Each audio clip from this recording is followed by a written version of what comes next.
Estamos en estos momentos considerando la metodología que debemos usar como padres para poder obtener resultados bíblicos en la tarea de criar a nuestros hijos. Y hemos visto ya que esa metodología consta de 3 elementos fundamentales. En primer lugar, debemos dar a nuestros hijos una instrucción religiosa cabal y concienzuda. En segundo lugar, debemos reforzar esa instrucción. Ya más adelante, si el Señor lo permite, vamos a ver en qué consiste ese refuerzo. Y finalmente debemos orar regularmente como padres por nuestros hijos. Desde hace unas semanas atrás, nosotros comenzamos a tratar con el primero de estos elementos, la instrucción religiosa. Y primeramente introdujimos el tema viendo la base bíblica para esta instrucción y los elementos que la componen. Y la semana pasada establecimos algunos principios generales que deben guiarnos al aplicar estas cosas en la vida de nuestros hijos. Por causa del tiempo, la semana pasada solo pudimos tocar 3 de estos principios generales. En primer lugar, vimos que es un deber de los padres proveer esa instrucción religiosa a sus hijos. Es un deber nuestro, no es un deber de la iglesia, no es un deber del Colegio Cristiano Logos, tampoco es un deber de los abuelos, tíos y demás familiares, sino que es un deber que Dios ha puesto sobre nuestros hombros como padres de criar a nuestros hijos en el temor de Dios. La iglesia, la escuela pueden sernos de una ayuda, pero recuerden que una cosa es una ayuda, otra cosa muy distinta es un sustituto. El segundo principio general es que los padres que deseen instruir a sus hijos en la piedad deben estar ellos mismos trabajando arduamente en su propia vida de piedad. Resumiendo toda la enseñanza del domingo pasado, podemos decir que no podemos hacer que nuestros hijos pongan su vista en las cosas de arriba cuando nuestros afectos están dirigidos a las cosas de este mundo. El tercer principio general es que debemos ser balanceados al presentar a nuestros hijos el gozo y la felicidad que produce la verdadera religión, sin perder de vista el temor y la reverencia que debemos a Dios. Debemos tener balance en la manera en que presentamos esta instrucción a nuestros hijos. Ellos deben vernos como seres balanceados y la imagen que transmitimos a ellos de Dios también debe ser balanceada. Nuestro Dios es digno de ser temido con temor reverente, pero también es un Padre bueno, amante, compasivo, y nuestros hijos deben recibir ambas cosas en esa instrucción religiosa.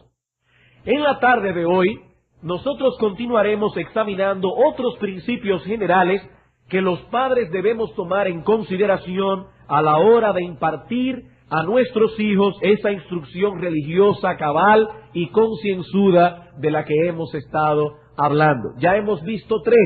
Veamos ahora el cuarto principio. Cuarto principio general que debemos aplicar a la hora de instruir a nuestros hijos. Aproveche las ocasiones que son propicias para esa instrucción. Cuarto principio, aproveche las ocasiones que son propicias para esa instrucción. Colosenses capítulo 4, versículo 5. Colosenses capítulo 4, versículo 5. Un texto muy breve, pero muy contundente. Dice el apóstol Pablo: andad sabiamente para con los de afuera, redimiendo el tiempo. El comentarista Hendrickson traduce este texto de la siguiente manera: conducíos sabiamente para con los de afuera, sacando el máximo provecho de la oportunidad. La palabra redimiendo el tiempo, redimiendo, es la misma palabra que se usa para hablar de esa obra redentora que nuestro Señor Jesucristo realizó en la cruz para salvarnos, para comprarnos para Él. Y la palabra tiempo que usa el apóstol Pablo aquí no se refiere al tiempo tal como lo cuenta un reloj, sino más bien a esas oportunidades que Dios nos da en su providencia. Por tanto, lo que el apóstol Pablo nos está diciendo es: aprovechad cada oportunidad. ¿Para qué? Para ser de bendición para otros. Y en el caso que nos ocupa, para ser de bendición a nuestros hijos. Un padre sabio es aquel que anda a la caza de tales oportunidades, de modo que podamos aplicar la instrucción en el mejor momento para poder sacarle el mayor provecho. Hay oportunidades, hermanos, que Dios nos da como padres que son oportunidades únicas. Y todo padre sabio debe estar a la caza, con Z, de tales oportunidades para poder sacarle el mayor provecho a nuestra instrucción religiosa. Hay ciertas ocasiones en que nuestros hijos están en un estado de sensibilidad especial. Ciertos momentos de cordura que le entran a nuestros hijos. Y nosotros debemos aprovechar esos momentos. Los vemos con el rostro pensativo y tomando las cosas más en serio que de costumbre. Ese es un buen momento para ir delante del trono de Dios, clamar porque el Señor nos dé sabiduría y en una forma tierna y amorosa acercarnos a nuestros hijos con el propósito de acercarlos a ellos más a Dios. Es una oportunidad que Dios nos da en su providencia y que debemos saber aprovecharla. Hay otras ocasiones que son apropiadas, no tanto por el estado de sensibilidad en que se encuentran nuestros hijos, sino más bien por las circunstancias que nos rodean en ese momento. El ministro John Abbott, a quien hemos estado citando mucho en estos estudios, nos hace una semblanza muy vívida de una escena así en su libro La Madre en el Hogar. Hoy vamos a estar citando mucho a este pastor y ministro del siglo pasado. Pido excusa por eso, pero su material es excelente y quería transmitirlo de alguna manera a la iglesia. Dice Abbott: nuestros sentimientos varían con las circunstancias que hay a nuestro alrededor. En alguna noche oscura y tempestuosa, guías a tu pequeño hijo a su habitación. La lluvia golpea violentamente las ventanas. Se escucha el silbido del viento en las esquinas de la morada. Afuera todo es oscuridad y lobreguez. La mente del niño está necesariamente afectada por esa violencia de los elementos atmosféricos. Este hombre es bien gráfico, pudo haber sido un gran novelista si se lo hubiera propuesto. ¿Qué se supone que debe hacer un padre o una madre en ese caso? Bueno, yo voy a seguir citando a Abbott, pero permítanme decirle lo que tristemente muchos padres hacen en tales casos. Van al hijo y le dice: usted es un hombre, déjese de tonterías y váyase a su habitación. ¿Verdad que sí, que eso es lo que muchos padres hacen? El consejo de Abbott en este caso es que aprovechemos la oportunidad para impartir instrucción religiosa a nuestros hijos. Oigan lo que él dice: usted debe aprovechar esta oportunidad para inculcarle algunas lecciones acerca de la confianza en Dios. Hijo mío, dice usted, es Dios quien hace que el viento sople y que la lluvia caiga. Ni tu padre ni yo podemos hacer que la tormenta se detenga o que aumente su violencia. Si Dios lo deseara, Él podría hacer que el viento sople con tal furia que golpee todas las ventanas y destruya la casa. Pero Dios cuidará de ti, hijo mío, si se lo pides sinceramente. Nadie más puede cuidar de ti. Espero entonces que ores a Dios para que te proteja a ti, a tu padre y a mí en esta noche. Cuando Dios lo ordene, hijo mío, la tormenta cesará, las nubes desaparecerán, todo se calmará y la brillante luna y las parpadeantes estrellas brillarán otra vez. ¿Saben lo que ha hecho ese padre o esa madre? Habrá impartido a su hijo instrucción religiosa en muchos sentidos. Por un lado, habrá infundido en el niño o la niña confianza en Dios. Le habrá enseñado que Dios no es un ser que únicamente se encarga de darnos leyes las cuales debemos obedecer, sino que también es alguien que cuida de sus criaturas, que cuida de nosotros en medio de las adversidades. Pero al mismo tiempo esta madre o este padre habrá instruido a su hijo en el extraordinario poder de nuestro Dios. Usted puede enseñar verbalmente a su hijo en un momento dado que Dios es omnipotente. Y puede decirle que Dios tiene todo el poder que una criatura o que un ser puede poseer. Y quizás esa instrucción verbal cause cierta impresión en la mente infantil y tierna de nuestro niño. Pero enseñar esta lección en medio de una escena tan impresionante como la que Abbott describe en su libro es mucho más impactante y mucho más permanente. Continúa diciendo Abbott: cuando la madre se retire de la habitación y su hijo permanezca solo en la oscuridad, escuchando el rugir del viento, ¿acaso no será su mente expandida con nuevas ideas acerca de la grandeza y el poder de su Hacedor? ¿Acaso no sentirá él que es algo temible ofender a un Dios como ese? Tales pensamientos introducidos en la mente de un niño aumentarán sus capacidades, le darán más madurez, lo guiará a la reflexión y, si Dios lo bendice, promoverá su bendición eterna. De este modo, este incidente pasajero tendrá un efecto mayor que horas de ordinaria conversación religiosa. Una conversación como esa, en medio de una circunstancia como esa, valdrá más que 1000 devocionales familiares. Es a eso que nos referimos, que debemos aprovechar las oportunidades que Dios nos da. Y algo que Abbott no menciona aquí, pero que reviste de gran importancia, es esto: le habrás enseñado a tu hijo también que tomas en cuenta sus inquietudes, que no minimizas sus ansiedades. Y eso, hermanos que me escuchan, es de suprema importancia, no solo para la estabilidad emocional de nuestros hijos al saber que sus padres son compasivos. Esto trasciende más allá.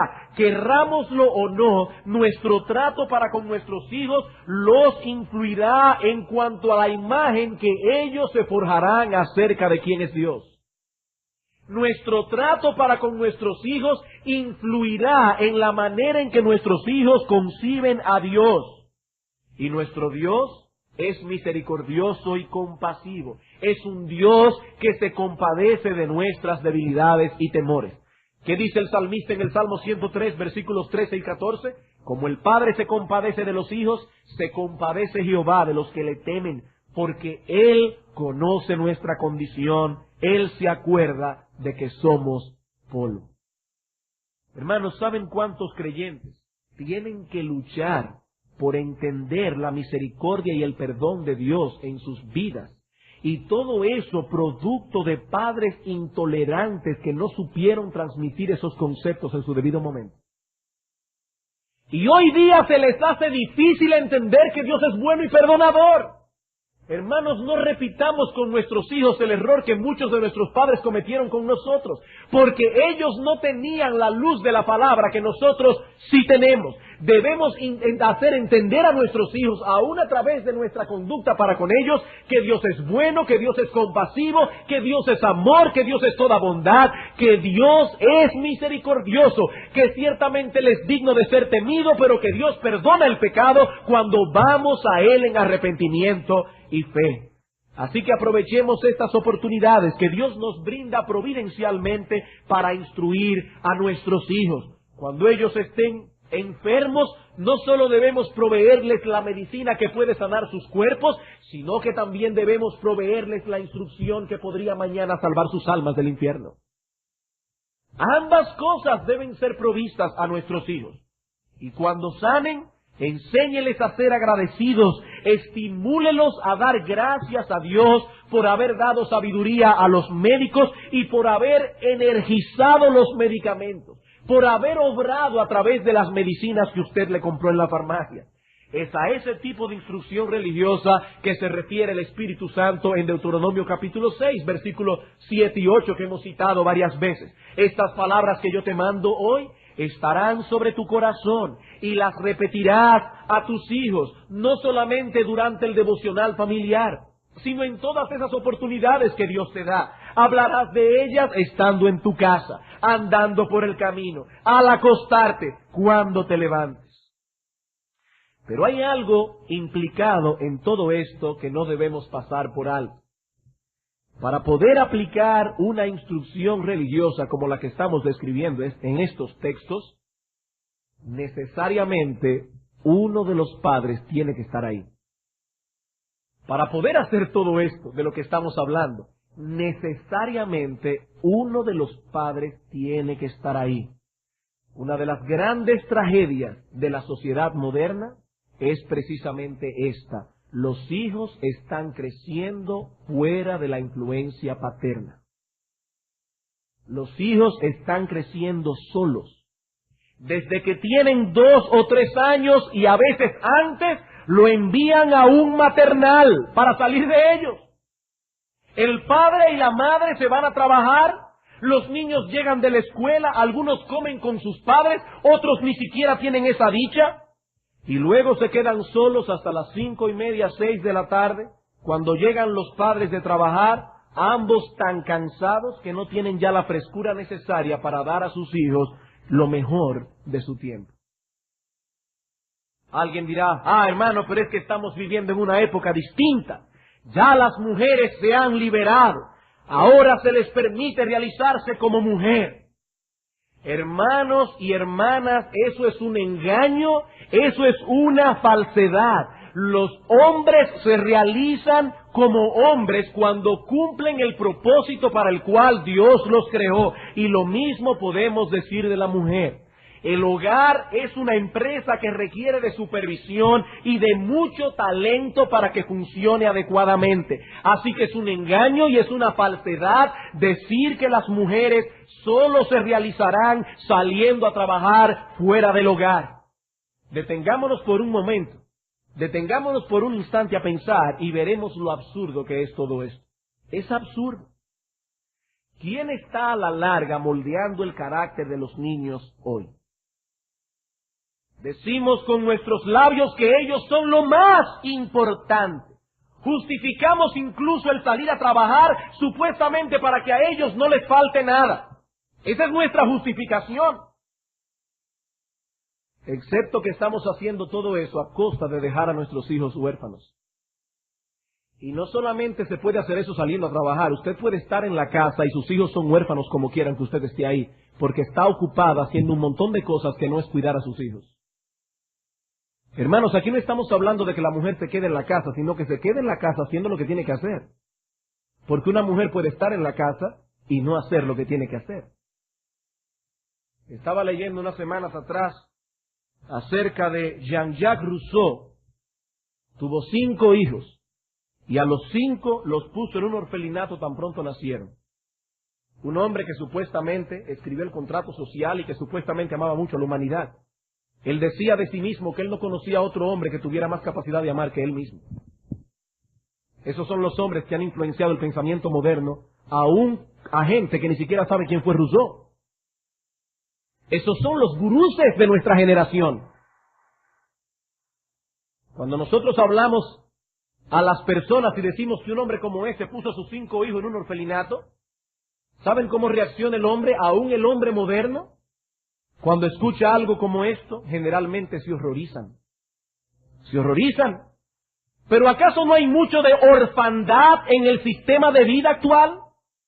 ¿No hay mucho de orfandad? Los hijos no tienen padres en esta época. En muchos casos ya las madres ni desayunan con sus hijos. Ellos se levantan por la mañana y ahí hay un servicio que se ocupa de ponerle el conflé con la leche para que ellos desayunen solos. ¿Saben ustedes la importancia que tiene para un niño recibir la influencia de su madre en esas pocas horas de la mañana cuando están preparándose para ir al colegio? Son huérfanos, niños huérfanos que no tienen padre ni tienen madres. Hermanos, esa es la gran tragedia de la sociedad en que nos ha tocado vivir. Niños que están creciendo solos, que no tienen influencias paternas a su lado en todo momento. Y en esto indudablemente podemos aplicar lo mismo que decíamos esta mañana en Romanos 1:22. Los hombres profesando ser sabios se hicieron necios. No hay que ser muy inteligente para pensar que eso es una cosa absurda, que un niño crezca solo. Eso es absurdo. No hay que ser un teólogo, no hay que ser un científico, no hay que ser muy inteligente para saber eso. Un niño tiene que ver a su madre cuando se levanta por la mañana. Un hijo tiene que ver a su madre y a su padre cuando va al mediodía a comer. Un niño tiene que estar con sus padres. Para eso fue que Dios te los dio.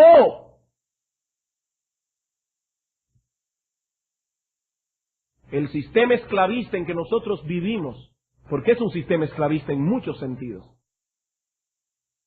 nos está llevando a desobedecer principios que están claramente establecidos en la palabra de Dios.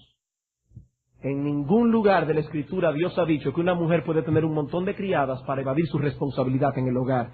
Eso no es bíblico. Eso no es bíblico. ¿Y cuál ha sido el resultado de todo esto? ¿Acaso es cierto que las mujeres hoy son más estables?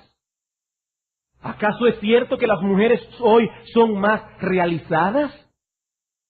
Pienso que no hay que ser muy agudo para ver cuál es realmente la situación actual de los matrimonios hoy día y de las familias. Producto de que los hombres, profesando ser sabios, se han hecho necios. Padres, para instruir a nuestros hijos y moldear su carácter, es necesario que aprovechemos las oportunidades que Dios nos brinda en su providencia, y para poder aprovechar esas oportunidades hay que estar ahí. Esto no se hace por control remoto. Esto no se hace llegando a las 5, a las 6 de la tarde para preguntarle a un servicio qué pasó con el niño. O levantarse a las 9 de la mañana y preguntarle a la criada qué se desayunó el niño. Hermanos, eso no se hace de esa manera. Dios no nos dio a nuestros hijos para eso. Por ello Dios asignó un papel muy definido al hombre y un papel muy definido a la mujer. Y ninguna sociedad del mundo puede funcionar adecuadamente cuando esos papeles son trastornados. ¿Cuál es el lugar que le corresponde a la mujer en todo esto? Una mujer feminista dirá hoy la denigrante tarea de quedarse en su casa. No. Dios les ha asignado la difícil y honrosa tarea de estar en su casa criando a sus hijos en el temor de Dios y de manteniendo las cosas en orden en su hogar. Tito capítulo 2.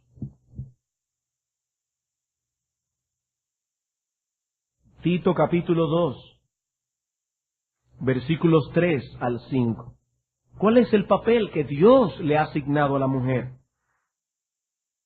Las ancianas asimismo sean reverentes en su porte, no calumniadoras, no esclavas del vino, maestras del bien, que enseñen a las mujeres jóvenes a amar a sus maridos y a sus hijos, a ser prudentes, castas, cuidadosas de su casa, buenas, sujetas a sus maridos, para que la palabra de Dios no sea blasfemada. Más claro de ahí, es imposible que Dios haya podido hablar. Hermanos, no sintamos que tenemos que pedir excusas por creer en estas cosas. Es tanto el ataque de la sociedad moderna que a veces nos sentimos que tenemos que pedir excusa por creer en estas cosas. No hay que pedir excusas por saber y creer que Dios es más sabio que nosotros. No tenemos que pedir excusa por eso.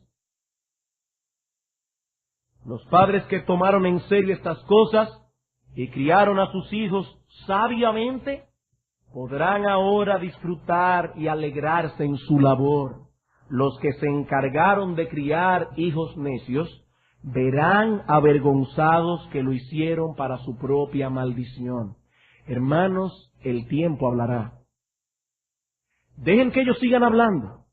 Dejen que los psicólogos sigan hablando. Dejen que las feministas sigan hablando. El tiempo hablará. Vayan a su casa cuando sus hijos sean adolescentes. Y entonces veremos. No tenemos que pedir excusa por creer que Dios es sabio. Eso es lo que Dios ha dicho. Y dice Job, ¿quién endureció contra él su corazón y le fue bien? Nadie. Segundo principio general. Evite introducir asuntos religiosos en momentos inapropiados. El anterior era, aproveche las ocasiones apropiadas. Ahora estamos diciendo lo contrario, el otro lado de la moneda. Evite introducir asuntos religiosos en momentos inapropiados. No tenemos el tiempo aquí para expandir este texto, pero vayan un momento conmigo a Mateo capítulo 7, versículo 6, haciendo la aclaración de que este texto no habla de la crianza de los hijos, está hablando de otra cosa muy distinta. Pero sin embargo podemos extraer un principio que en una forma indirecta podemos aplicar a la crianza de nuestros hijos. Debo aclarar esto para que nadie diga aquí que este pastor, aparte de todo, le llama perro y cerdo a los niños. Yo no estoy diciendo eso. Este texto no habla de la crianza de los niños, vuelvo y aclaro. Estoy diciendo que se puede extraer un principio que en una forma indirecta y circunstancial se puede aplicar al tema que estamos tocando aquí.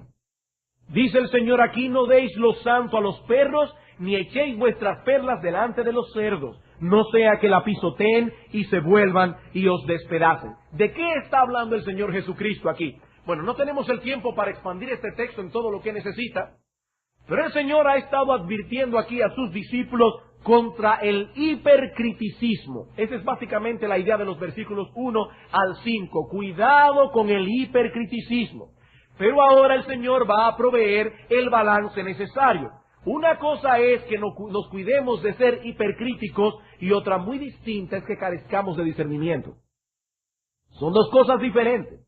El Señor nos ha dado capacidad para juzgar personas y situaciones. De no ser así, no existiría la disciplina eclesiástica. De no ser así, no podríamos amonestarnos unos a otros. De hecho, es el argumento que mucha gente usa cuando la amonestan, porque no quieren ser amonestados. No juzguéis. No, pero es que el Señor nos ha dado capacidad para juzgar. Si no juzgáramos, ¿cómo nos amonestáramos unos a otros?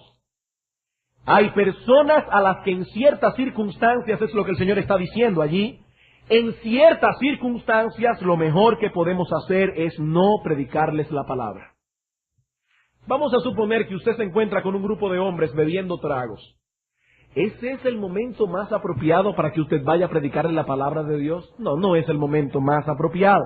Cuando el Señor Jesucristo fue llevado delante de Herodes, no le respondió ninguna de sus preguntas. Ninguna. ¿Saben por qué? Porque Herodes no tenía el menor interés por la verdad. Y en ese momento no estaba en disposición de escuchar. Ahora bien, ¿qué nos enseña esto en relación al tema que estamos tratando? Bueno, podemos extraer un principio y decir que hay ciertas circunstancias en que las instrucciones religiosas se vuelven infructíferas, aún en el caso de nuestros hijos. Por ejemplo, vamos a suponer que hay un problema entre tu hijo y otro de sus hermanitos, y que se han peleado, y que uno de ellos inclusive le dio un golpe a su hermano. Usted toma al transgresor, lo lleva a su habitación y allí lo castiga por el pecado que ha cometido. ¿Qué debemos hacer posterior al castigo? Tal vez lo mejor en ese caso, si el niño vemos que está dolido y está inclusive molesto por lo que ha pasado, tal vez lo mejor es dejarlo solo por un instante para que pueda calmarse y reflexionar, y cuando sus emociones se hayan apaciguado, entonces podemos ir a él, a abrir las Escrituras y mostrarle la maldad que él ha cometido contra Dios, la maldad que él ha cometido contra su hermano, guiarlo a pedir perdón a Dios en oración y también arreglarse con la parte ofendida, es decir, con su hermanito. Lo mismo puede ser en el caso contrario, de una gran emoción placentera.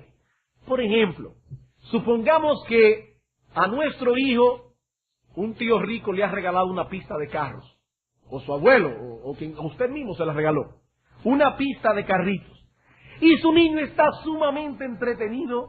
Para los que son varones y recuerdan su niñez, saben lo que es una pista de carros para un niño. Eso es una cosa, eso es como ir, no sé, un viaje alrededor del mundo o algo similar, un crucero. El niño está bien entretenido jugando con la pista de carros. ¿Usted cree que ese es el mejor momento para hablarle de los pasajeros que son los placeres de este mundo? Bueno, quizás usted puede decirle al niño que él debe darle gracias al Señor por lo bueno que le ha sido proveyéndole la pista de carros, pero no llegue más lejos de ahí, porque su niño está muy entretenido. La pista de carro está llamando toda su atención. Es muy probable que si intentas sermonearlo en ese momento, tu sermón no solamente sea infructuoso, sino también mal recibido. Mal recibido, no es el momento oportuno. Cuando la mente está absorta en algo que llama mucho su atención, es infructífero tratar de que la atención sea puesta en otra cosa. Eso puede incluso guiar al niño a la rebeldía y a asociar las conversaciones religiosas con algo tedioso e inoportuno. Así que cuidémonos de dar instrucción religiosa en momento no adecuado. Sexto principio. Sexto principio. En la instrucción religiosa, la Biblia debe ser nuestro libro de texto. En la instrucción religiosa, la Biblia debe ser nuestro libro de texto. Este principio yo sé que puede parecer muy obvio para algunos, pero se trata de algo tan esencial que no podemos pasarlo por alto. Segunda a Timoteo, capítulo 3. Segunda a Timoteo, capítulo 3, vamos a leer los versículos 14 y 15. Pero persiste tú en lo que has aprendido y te persuadiste, sabiendo de quién has aprendido, y que desde la niñez has sabido las sagradas escrituras, las cuales te pueden hacer sabio para la salvación por la fe que es en Cristo Jesús. Pablo está diciendo, Timoteo, recuerda que desde muy temprana edad fuiste expuesto al contenido de las sagradas escrituras, a pesar de que su padre era pagano, y esto puede ser de aliento y de estímulo a las hermanas que están casadas con esposos inconversos. Eunice y Loida, la abuela y la madre de Timoteo, estaban en esa misma circunstancia en que tú estás. Sin embargo, estas mujeres eran mujeres piadosas y sobre todo mujeres que tomaron en serio la instrucción de Timoteo en la piedad. Los hebreos no veían a sus hijos como posesiones propias. Y ese es un concepto equivocado que nosotros los occidentales tenemos. Son nuestros hijos. No, son hijos de Dios, no en el sentido de que son salvos, pero sí en el sentido de que esos niños son criaturas de Dios y en el sentido de que Dios nos los ha puesto a nuestro cuidado para que lo criemos o los criemos para Él. Ezequiel capítulo 16. Ezequiel capítulo 16. Este texto es bien fuerte. Dios está aquí amonestando severamente al pueblo de Israel y revelándoles la razón de por qué Dios arrojaría su ira sobre este pueblo. Y una de las razones tiene que ver con esto que estamos hablando hoy aquí. Ezequiel 16:20 dice, además de esto, tomaste tus hijos y tus hijas que habías dado a luz para mí y los sacrificaste a ellas para que fuesen consumidos, es decir, a ellas es a los ídolos. ¿Eran poca cosa tus fornicaciones? Dice Dios aquí, tú diste a luz a esos hijos para mí. Para mí. Esos niños Dios nos los ha dado para que los criemos para Él. Tanto Loida como Eunice, la abuela y la madre de Timoteo respectivamente, habían tomado en serio esta responsabilidad desde que Timoteo era un bebé. Noten que el apóstol Pablo dice desde la niñez, y literalmente el texto griego dice desde la infancia. Desde que Timoteo era un bebito, Loida y Eunice se encargaron de criarlo en el temor de Dios. ¿Saben qué significa eso? Abuelos y abuelas que están en medio nuestro, eso significa que Eunice no era una abuela apoyadora. Significa que era una mujer que estaba sustentando la crianza que Loida le estaba dando a sus hijos. Y cuando Loida se llevaba a Timoteo aparte y le pegaba, Eunice no venía y se llevaba a Timoteo y le decía, ¿cómo tú te atreves a darle a una criatura tan inocente y tal? No, Eunice no era una abuela apoyadora. Esta mujer también estaba de acuerdo con lo que Loida estaba haciendo con Timoteo y por eso Timoteo llegó a ser quien fue. Si alguno desea hacer un estudio bien amplio de los principios y de los métodos que los judíos utilizaban para criar a sus hijos, recomiendo fervientemente el comentario de Segunda a Timoteo escrito por William Hendrickson acerca de ese texto. Él expande cosas que yo no puedo expandir aquí, pero usted puede hacer un estudio personal y son principios que lo van a ayudar mucho. El centro de esta instrucción religiosa que los judíos daban a sus hijos era el temor de Jehová. Proverbios capítulo 1, versículo 7, el principio de la sabiduría es el temor del Señor. Ese era el ABC, era como enseñar el abecedario a los niños, el temor de Jehová. Y el libro de texto obviamente no podía ser otro que las palabras de Jehová. Desde la niñez ha sido instruido en las sagradas escrituras. ¿Qué quiere decir todo esto? Esto quiere decir, hermanos, que no son nuestros criterios personales los que hemos de inculcar a nuestros hijos desde pequeños, sino los criterios de Dios. Ellos deben saber que Dios ha hablado y que lo que Dios ha hablado tiene que ver directamente con ellos. Los héroes de la Biblia tienen que ser sus héroes. Los principios bíblicos tienen que ser las paredes que determinen el camino por donde ellos deben andar. Padres, a nuestros hijos les gusta que nosotros les contemos historias bíblicas. A ellos les gusta. Cuando son pequeños, ellos no se rebelan contra eso. Y nosotros debemos aprovechar ese interés que Dios ha puesto en ellos para contarles acerca de la creación, para contarles acerca de la caída de Adán y Eva, para contarles del diluvio, del llamamiento de Abraham, de Moisés, de Samuel, de David, etcétera. Pero no se detengan en la narrativa. No se detengan en la narrativa. Debemos tener un propósito definido en nuestras mentes, una verdad espiritual que deseamos transmitir a través de la historia. No se trata de mera información. No se sientan satisfechos porque sus hijos saben el nombre del gigante al que mató David, o porque ellos saben que Matusalén ha sido el hombre más viejo que ha vivido en este mundo. No, eso no es instrucción religiosa. Pablo recuerda a Timoteo que las sagradas escrituras lo hicieron sabio para la salvación.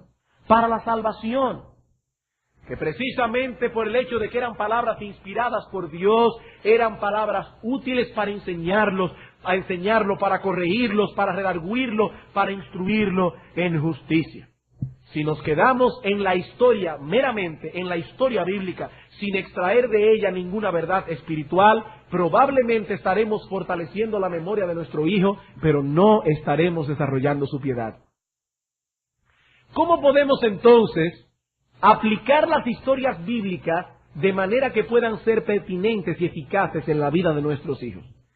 Bueno, hermanos, una vez más me voy a permitir citar aquí a Abbott, quien da un ejemplo para mí muy atinado en cuanto a la manera en que un padre o una madre pueden hacer esto. Dice él, ven, le dice la madre, ven conmigo que te voy a leer una historia. Es la historia de Caín y Abel. ¿Conoces tú algo acerca de esta historia? Oh sí, le dice el niño, Caín mató a Abel. La madre le pregunta, ¿sabes tú por qué lo mató? Oh sí, porque era impío. No, yo me refiero, le dice la madre, a que si sabes qué hizo Abel que llevó a Caín a airarse contra él. ¿Has visto alguna vez a una persona airarse? ¿Has estado tú airado alguna vez? Oh sí, mami. Y yo supongo que hubo alguna causa para ello, le dice la mamá. Ahora te voy a contar la historia, a ver si puedes descubrir qué fue lo que hizo que Caín se airara. Ella abre la escritura y lee que Caín trajo del fruto de la tierra una ofrenda para el Señor. ¿Sabes tú lo que es el fruto de la tierra? No, mami. Significa cualquier cosa que crece de la tierra. Caín era un granjero. Él plantaba semillas y reunía los frutos que crecían de ellas. Y de esos frutos trajo una ofrenda a Dios. Ella sigue leyendo. Y Abel trajo de los primogénitos de sus rebaños. ¿Sabes lo que eso significa? El niño duda, la madre sigue. Abel no cultivaba el fruto de la tierra como Caín. Él tenía un gran rebaño de ovejas y cabras, y de lo mejor que tenía le trajo una ofrenda al Señor. Como puedes ver, Caín y Abel hicieron casi exactamente lo mismo. Pero nota que Dios no solo toma en cuenta lo que nosotros hacemos, sino también cómo nos sentimos mientras lo hacemos. Si yo te pido que vayas a cerrar la puerta mientras estás ocupado haciendo algo, y tú vas inmediatamente, pero vas malhumorado, eso no fue agradable a Dios. ¿Alguna vez te has sentido malhumorado cuando yo te pido que hagas algo que tú no deseas hacer? El niño responde, sí, algunas veces. Yo supongo, le dice la madre, que Caín no se sintió agradado cuando trajo su ofrenda a Dios y Dios no se agradó de él. Pero a Dios sí le agradó la ofrenda de Abel y la aceptó. ¿Piensas tú que a Caín le gustó esto? No, exactamente a él no le gustó. Él estaba bien enojado. Y es bueno notar que no solo se enojó contra Dios, sino también contra su hermano, el cual no había hecho nada malo. Eso mismo pasa con todos nosotros. Si tú haces algo mal y tu hermanita lo hizo bien y yo te reprendo a ti pero alabo a tu hermana, tú eres tentado a sentir ira contra ella solo por el hecho de que ella ha sido tan feliz cumpliendo con su deber. ¡Cuán pecaminoso es ese sentimiento! Caín, sin embargo, tuvo ese sentimiento y los niños pequeños lo tienen muy a menudo. Esto se manifiesta de diferentes maneras. Como Caín era un hombre fuerte, pudo levantarse contra su hermano en el campo y matarlo.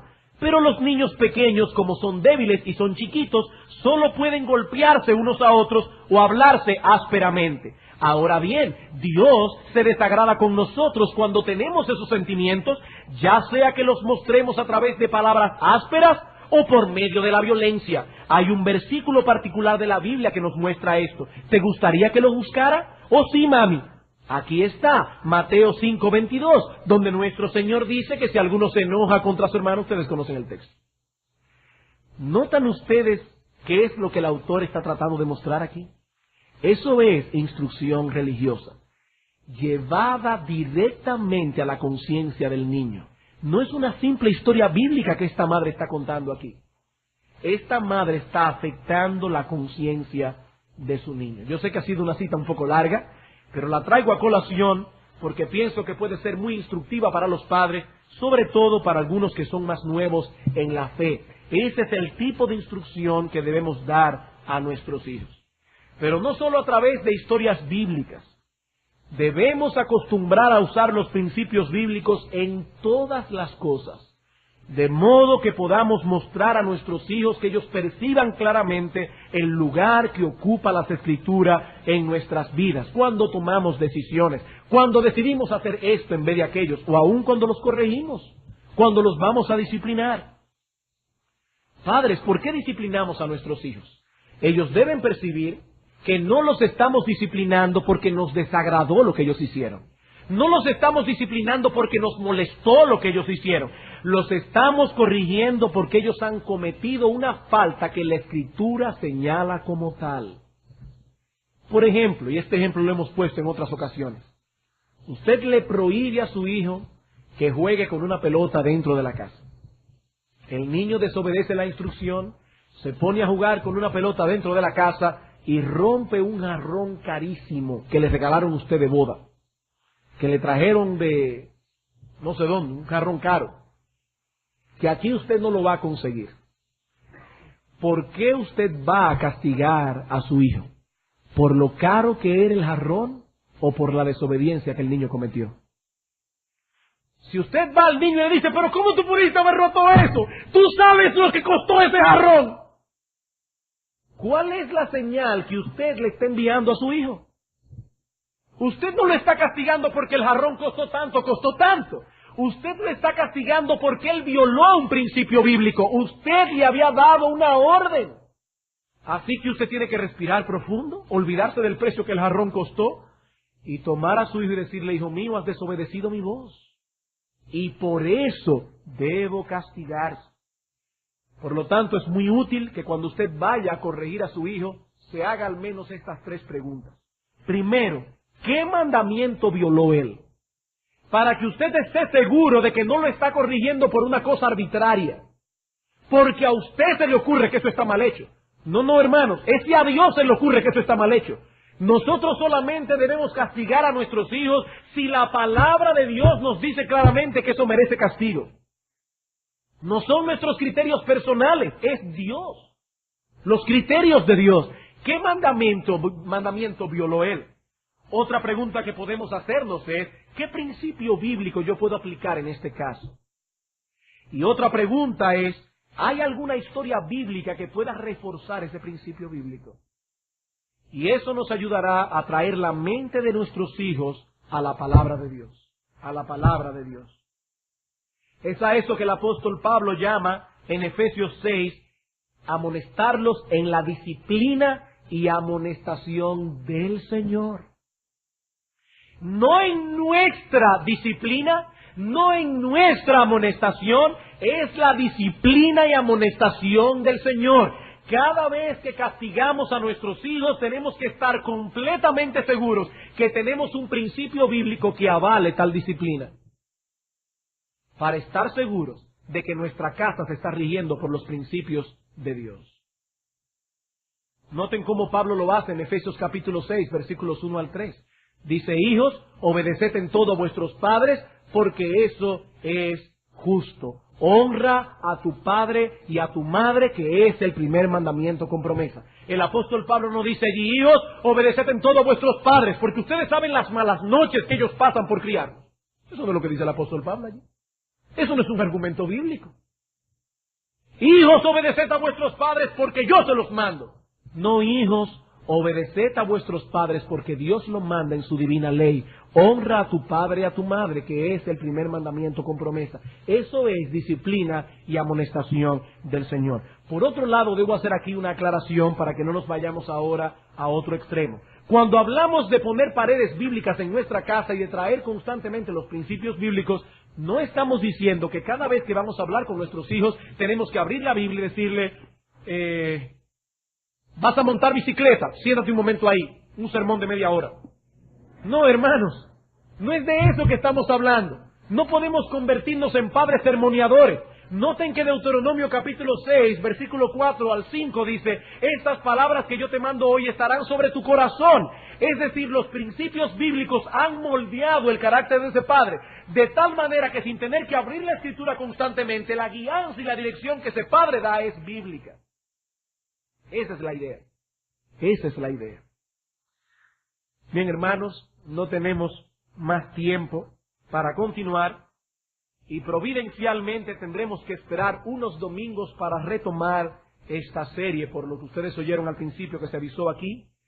Pero ya se han enumerado 6 principios muy importantes que debemos tomar en cuenta. En primer lugar, que es un deber de los padres proveer instrucción religiosa a sus hijos. En segundo lugar, que los padres deben esforzarse ellos mismos por su propia piedad. Tercero, que debemos ser balanceados en esa instrucción. Cuarto, que debemos aprovechar las ocasiones que son propicias. Quinto, debemos evitar las ocasiones que no son propicias.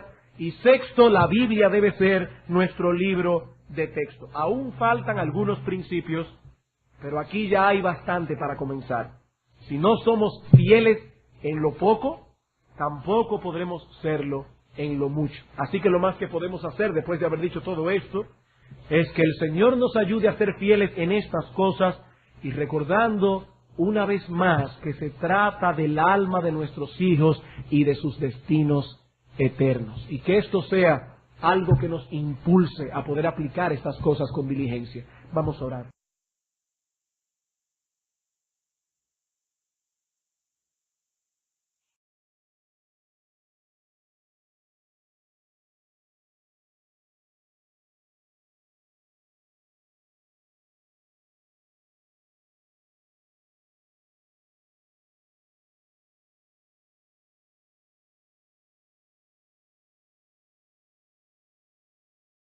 Pongan su vista en las cosas de arriba cuando nuestros afectos están dirigidos a las cosas de este mundo. El tercer principio general es que debemos ser balanceados al presentar a nuestros hijos el gozo y la felicidad que produce la verdadera religión, sin perder de vista el temor y la reverencia que debemos a Dios. Debemos tener balance en la manera en que presentamos esta instrucción a nuestros hijos. Ellos deben vernos como seres balanceados y la imagen que transmitimos a ellos de Dios también debe ser balanceada. Nuestro Dios es digno de ser temido con temor reverente, pero también es un Padre bueno, amante, compasivo, y nuestros hijos deben recibir ambas cosas en esa instrucción religiosa. En la tarde de hoy, nosotros continuaremos examinando otros principios generales que los padres debemos tomar en consideración a la hora de impartir a nuestros hijos esa instrucción religiosa cabal y concienzuda de la que hemos estado hablando. Ya hemos visto 3. Veamos ahora el cuarto principio. Cuarto principio general que debemos aplicar a la hora de instruir a nuestros hijos. Aproveche las ocasiones que son propicias para esa instrucción. Cuarto principio, aproveche las ocasiones que son propicias para esa instrucción. Colosenses capítulo 4, versículo 5. Colosenses capítulo 4, versículo 5. Un texto muy breve, pero muy contundente. Dice el apóstol Pablo: andad sabiamente para con los de afuera, redimiendo el tiempo. El comentarista Hendrickson traduce este texto de la siguiente manera: conducíos sabiamente para con los de afuera, sacando el máximo provecho de la oportunidad. La palabra redimiendo el tiempo, redimiendo, es la misma palabra que se...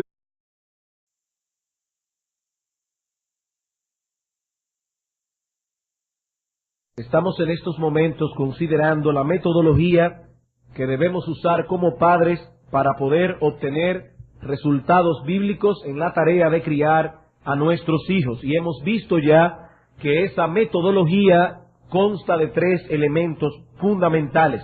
En primer lugar, debemos dar a nuestros hijos una instrucción religiosa cabal y concienzuda. En segundo lugar, debemos reforzar esa instrucción. Ya más adelante, si el Señor lo permite, vamos a ver en qué consiste ese refuerzo.